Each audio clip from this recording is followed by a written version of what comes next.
New details surrounding rapper Juice WRLD's tragic death have begun to surface, suggesting the mixing and overuse of drugs as the probable cause of death. When the FBI arrived on the scene at Chicago's Midway airport, agents confiscated a more than 70-pound stash of marijuana that was being transported in luggage on the private plane. As officers began to investigate what may have caused the rapper's seizures, several members of Juice's team informed authorities that he had taken, quote, several unknown pills, and law enforcement reported bottles of codeine cough syrup was found on the plane. TMZ reports sources close to the rapper claim he suffered from a Percocet problem, which is a drug containing ace-tamino-phen and oxy-co-done, also referred to as opioid pain medication. As of the recording of this video, his cause of death has not been officially determined. Complex reported that two of the rapper's security guards, Henry Dean and Christopher Long, were arrested following his death on gun possession charges. In total, 3 guns were found on the 2 men,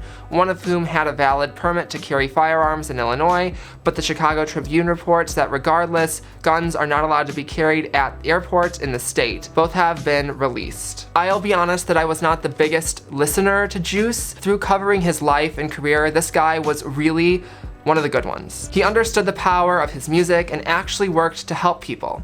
When Twitch began to strike down channels for listening to his music on live streams, he thanked the streamers and took the initiative to make sure strikes wouldn't occur in the future, tweeting, quote, "My apologies for people that got banned from listening to my music while streaming. I will do what I can to prevent that from happening again." He proved his love for fans and his craft in his reaction to Sting's lawsuit over the interpolation of his song Shape of My Heart on Lucid Dreams, tweeting, quote, "Lost millions, made millions. The song impacted too many people in a good way for me to be upset over it.